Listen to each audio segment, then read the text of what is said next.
বিসমিল্লাহির রহমানির রহিম। ধামরাই সরকারি কলেজ ধামরাই ঢাকা কর্তৃক আয়োজিত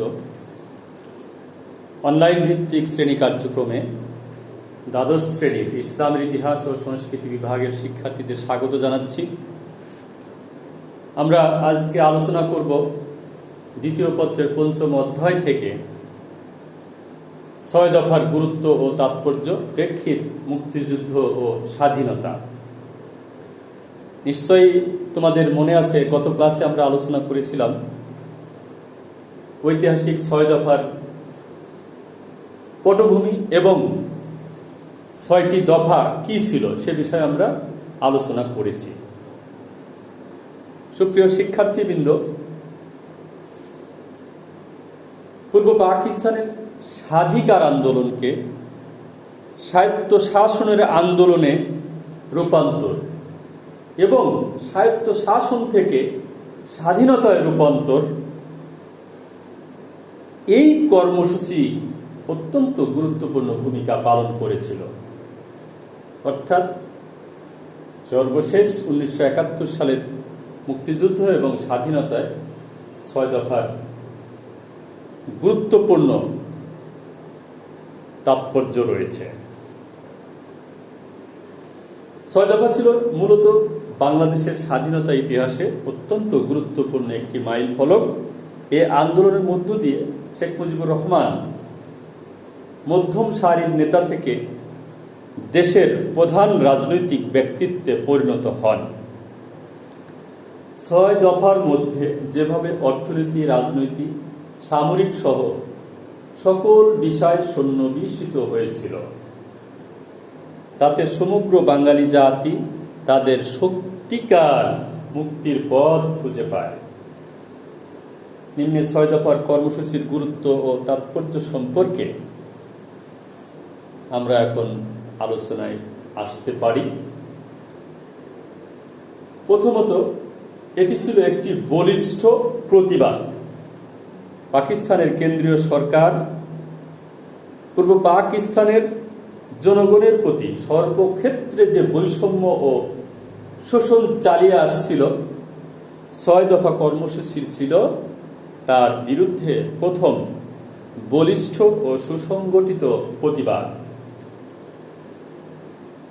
দ্বিতীয়ত, মধ্যবিত্ত শ্রেণীর আকাঙ্ক্ষার প্রতীক।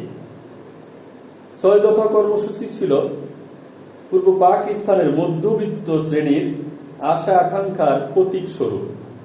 শেখ মুজিবুর রহমান নিজেই একে মধ্যবিত্ত তথা সাধারণ আম জনতার মুক্তির সনদ এবং বাংলার অধিকার প্রতিষ্ঠার নিশ্চিত পদক্ষেপ হিসাবে আখ্যায়িত করেছেন।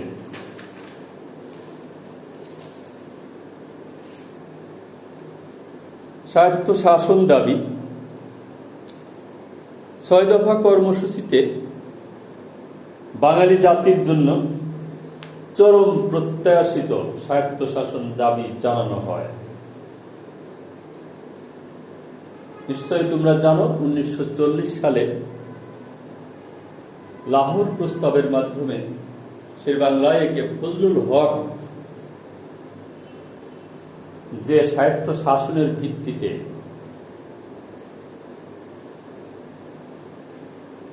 এক বা একাধিক মুসলিম রাষ্ট্র গঠনের ঘোষণা করেছিলেন, সেদিকে খেয়াল রেখেই প্রাদেশিক স্বায়ত্তশাসন দাবি করা হয়।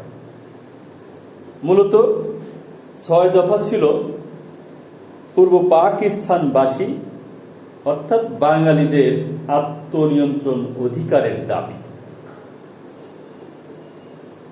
সত্যিকার গণতন্ত্র প্রতিষ্ঠার প্রতিশ্রুতি। ৬ দফার প্রথম দফাতেই সার্বজনীন ও প্রত্যক্ষ ভোটের মাধ্যমে জনপ্রতিনিধি নির্বাচনের ব্যবস্থা থাকায় তা গণতন্ত্রের প্রকৃত স্বাদ উপভোগ করার প্রতিশ্রুতি রয়েছে। প্রকৃত গণতান্ত্রিক শাসন ব্যবস্থা কায়েমের সুস্পষ্ট প্রতিশ্রুতি এটাকে বলা যায়।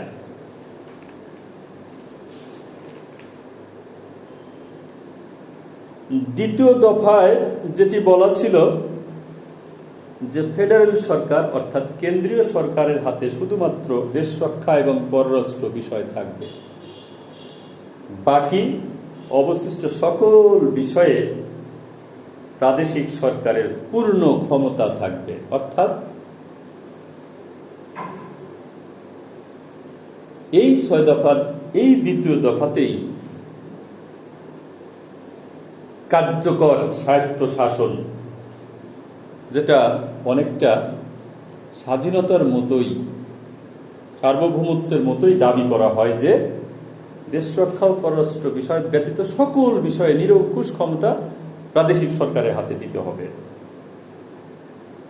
তৃতীয়ত, মুদ্রা ও অর্থ সম্পর্কিত যে ক্ষমতার কথা বলা হয়েছে সেক্ষেত্রে মূলত পূর্ব পাকিস্তানের অর্থ যেন কোনোভাবেই পশ্চিম পাকিস্তানে পাচার হতে না পারে,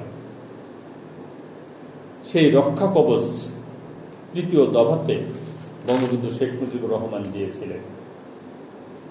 এবং চতুর্থ দফাতে রাজস্ব ও শুল্ক বিষয়ক যে কর্মসূচি ছিল 6 দফার মধ্যে, চতুর্থ দফায় সেটায় যে রাজস্ব ধার্য এবং আদায়ের পরিপূর্ণ ক্ষমতা প্রাদেশিক সরকারের থাকবে। অর্থাৎ প্রদেশগুলো রাজস্ব ধার্য করে আদায় করবে, একটা অংশ দিবে কেন্দ্রকে, বাকি অর্থ প্রদেশের উন্নয়নে ব্যয় হবে। অর্থাৎ এতে করে পূর্ব পাকিস্তান তথা বাংলাদেশের আয় বাংলাদেশের উন্নয়নের জন্য ব্যয় করতে হবে, এখানে সেটাই বলা হয়েছে। পঞ্চম দফায় বৈদেশিক বাণিজ্যের ক্ষেত্রে যে বিষয়টি উল্লেখ করা হয়, মূলত তৎকালীন সোনালী আঁশ, পাট সহ চামড়াজাত দ্রব্য বিভিন্ন রপ্তানি আয়, সেদিকে পূর্ব পাকিস্তান তথা বাংলাদেশ সিংহভাগ অর্জন করত। কিন্তু এই বৈদেশিক মুদ্রা পশ্চিম পাকিস্তানের উন্নয়নের জন্য ব্যয় করা হতো, এটা কোনোভাবেই মেনে নেওয়া যায় না। যে কারণে বঙ্গবন্ধু শেখ মুজিবুর রহমান এই দফার মধ্যে বৈদেশিক বাণিজ্যের বিষয়টা এমনভাবে উপস্থাপন করেছেন যাতে করে প্রদেশগুলো বৈদেশিক বাণিজ্য নিয়ন্ত্রণ এবং সেই মুদ্রা প্রদেশের উন্নয়নে ব্যয় করতে পারে, সেটা ছিল। ষষ্ঠ দফা অনেক গুরুত্বপূর্ণ। নিজস্ব নিরাপত্তা, আঞ্চলিক সংহতি ও শাসনতন্ত্র রক্ষার জন্য অঙ্গরাজ্যগুলোকে আঞ্চলিক সেনাবাহিনী তথা মিলিশিয়া বাহিনী গঠনের ক্ষমতা দিতে হবে। সুপ্রিয় শিক্ষার্থীবৃন্দ, এই দফার মধ্যে এমন একটা বিষয় কৌশলে বলা হয়েছে যে প্রদেশের হাতে আধা সামরিক বাহিনী, আঞ্চলিক সেনাবাহিনী গঠনের ক্ষমতা দিতে হবে। তো অত্যন্ত ইম্পর্টেন্ট, কারণ 1965 সালের পাক ভারত যুদ্ধে পূর্ব পাকিস্তানিরা লক্ষ্য করেছে যে শুধুমাত্র পাকিস্তানের সুরক্ষায় সৈন্যবাহিনী মোতায়েন করা হয়েছিল, যা পূর্ব পাকিস্তানের জন্য ছিল না।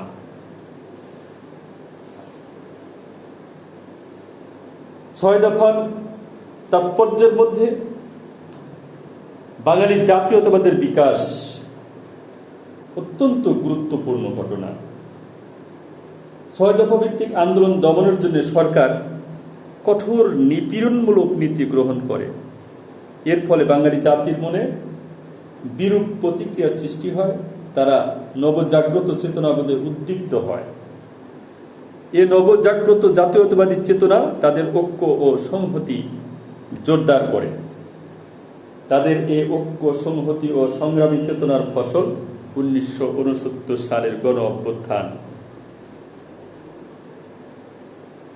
6 দফার নবজাগরণে 1969 সালের গণ অভ্যুত্থানের পথ প্রশস্ত করেছিল এবং এই গণ অভ্যুত্থান 1970 সালে পাকিস্তানের প্রাদেশিক ও জাতীয় পরিষদ নির্বাচনে গুরুত্বপূর্ণ প্রভাব বিস্তার করে। ইতিমধ্যে 6 দফা ভিত্তিক আন্দোলনের মাধ্যমে পূর্ব পাকিস্তানের রাজনীতিতে আওয়ামী লীগ ব্যাপক জনপ্রিয় রাজনৈতিক দলে পরিণত হয়, যে কারণে 6 দফা ভিত্তিক ইস্যুতে 1970 সালের নির্বাচনে আওয়ামী লীগ বিপুল বিজয় লাভ করে। কিন্তু পাকিস্তানি শোষক গোষ্ঠী জান্তা সেই নির্বাচনে বিজয়ী আওয়ামী লীগকে কেন্দ্রীয় সরকার গঠন করতে না দেওয়ায় বাঙালি জাতি স্বায়ত্ত শাসনের দাবি ত্যাগ করে এক দফার দাবি, স্বাধীনতার দাবিতে সোচ্চার হয়, যার ফলশ্রুতি ছিল বাঙালির স্বাধীনতার সংগ্রাম, মুক্তিযুদ্ধ।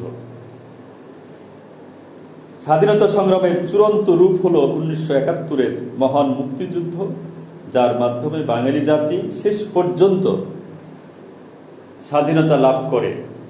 বিশ্বের মানচিত্রে অভ্যুদয় ঘটে স্বাধীন সার্বভৌম বাংলাদেশ। এ দৃষ্টিকোণ থেকে বলা যায় 6 দফা কর্মসূচি ছিল বাঙালির মুক্তির সনদ। এটি বাঙালি জাতিকে ঐক্যবদ্ধ করে এবং তাদের শেষ পর্যন্ত একটি স্বাধীন রাষ্ট্র প্রতিষ্ঠায় প্রেরণা যোগায়।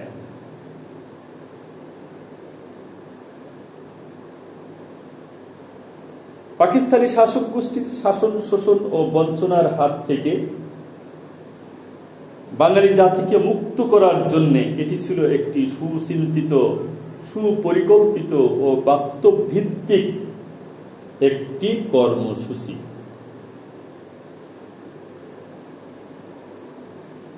বঙ্গবন্ধু শেখ মুজিবুর রহমান বলেছিলেন, 6 দফার আড়ালেই মূলত 6 দফার মধ্যেই মূলত 1 দফার দাবি ছিল, আর সেটি আমাদের কাঙ্ক্ষিত স্বাধীনতা।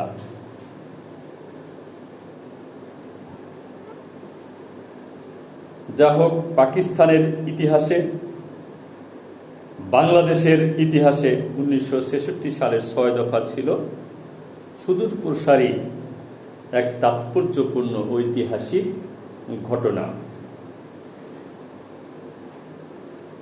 এ 6 দফা অতি দ্রুত বাঙালির জাতীয় চেতনার মূলে স্বাধীনতার অগ্নি স্ফুলিঙ্গ ছড়িয়ে দিয়েছিল। তাই অনেকেই মনে করেন ব্রিটিশ গণতন্ত্রের ইতিহাসে ম্যাগনা কার্টা, ফরাসি বিপ্লবে অধিকার বিল, বিল অফ রাইটস এবং আমেরিকার স্বাধীনতার ক্ষেত্রে ব্যক্তি স্বাধীনতা, ইন্ডিভিজুয়াল ফ্রিডম যে অবদান রেখেছে, বাংলাদেশের স্বাধীনতা সংগ্রামেও 6 দফার ভূমিকা ছিল তদ্রূপ। সুপ্রিয় শিক্ষার্থীবৃন্দ, তাহলে আমরা দেখতে পেলাম, বুঝতে পারলাম,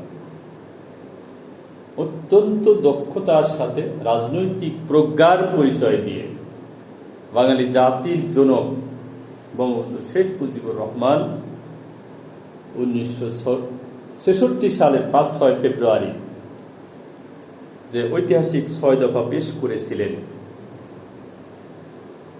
মূলত সেটা ছিল বাঙালির মুক্তির সনদ,